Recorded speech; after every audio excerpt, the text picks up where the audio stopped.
যখন কোনো মানুষ খুব বেশি জুলুমের শিকার হন এবং তার ওই জুলুমের প্রতিবাদ করার জন্য একটি মানুষও থাকে না, তখন ওই নির্যাতিত ব্যক্তিটি যেন দুহাত তুলে অশ্রুসিক্ত নয়নে আল্লাহর কাছে বিচার চান। আল্লাহ অবশ্যই তার ওই বিচার করবেন, শুধুমাত্র সময়ের অপেক্ষা। আসসালামু আলাইকুম বন্ধুরা, সবাই কেমন আছেন? আশা করি সবাই ভালো আছেন। আলহামদুলিল্লাহ, আমরা সবাই খুব ভালো আছি। তো আমার এই ভিডিওগুলো যদি আপনাদের ভালো লেগে থাকে, প্লিজ ভালোবাসা দিয়ে পাশে থাকবেন, আমার এই চ্যানেলটিকে সাবস্ক্রাইব করবেন এবং পাশে থাকা বেল আইকনটি প্রেস করবেন। এবং ইউটিউব থেকে যদি আপনারা কেউ ভিডিওটা দেখে থাকেন তাহলে প্লিজ ফলো করবেন। তো এই আনসিজনে বা অসময়ের সিম পেলাম। তো এই সিমটা আমাদের শ্বশুরবাড়ির এলাকায় বলে লাড়াবাড়া, মানে একটু নিরামিষ টাইপের। তো ওইটা রান্না করে যেভাবে সেম ওইভাবে আজকে রান্না করবো এবং খেতে ইচ্ছে করছে। অসময়ের সিম, দামও নিয়েছে বেশি। আমি সবচেয়ে বেশি খুশি হয়েছি সিমের বিচি দেখে। এই বিচিওয়ালা সিমটা আমার খুবই পছন্দ। তো তার জন্য হচ্ছে প্রথমে প্যানে পানি দিয়ে, পানিটা যখন গরম হয় তখন এভাবেই দিয়ে দিতে হয়। যা যা সবজি দেয়, আরও 2-3 পদের সবজি দেয়, কিন্তু আমি শুধু আলু, সিম আর মিষ্টি কুমড়ার একটু ছিল, ওই মিষ্টি কুমড়াটা দিয়েছি।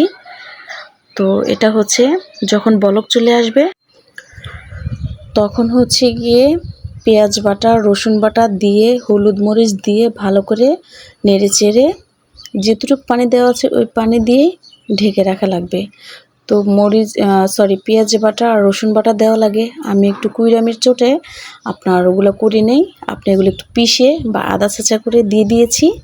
দিয়ে ঘুটুনাটু করে ঘুটা দিয়ে নিচ্ছি। তো যতক্ষণ পর্যন্ত ঝোলটা মাখামাখি না হয় ততক্ষণ পর্যন্ত এটা নাড়াচাড়া করতে থাকবো। তো এই যে টমেটোটা দিয়েছি, টমেটোগুলো এত ভালো ছিল, মানে সিঁদুর লাল যাকে বলে। এই টমেটোর সালাদ খেয়েছি, সালাদটাও খুব টেস্টি হয়েছে। তো বন্ধুরা, আমি কিন্তু এটাতে তেল দিই নাই, এখন হচ্ছে তেলের পালা, মানে বাগার।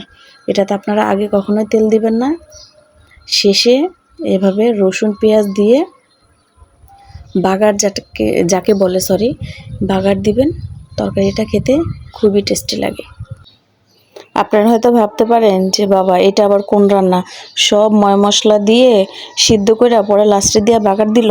ট্রাস্ট মি, এরকম একবার করে দেখেন, অনেক মজা লাগে। এই যে দেখেন ফাইনাল লুকটা, খুবই টেস্টি হয়েছে, অনেক ভালো লেগেছে। আর বিচিওয়ালা সিম দিয়ে এভাবে রান্না করলে খুবই ভালো লাগে। আর হচ্ছে শুটকি দিয়ে, মানে এটা হচ্ছে আমার পার্সোনাল পছন্দ। তো সবার পছন্দ যে এক হবে তা না। আর হচ্ছে রান্না করেছি গরুর মাংস। গরুর মাংসটা হচ্ছে মাখিয়ে একবারে প্রেশার কুকারে দিয়ে দিয়েছি।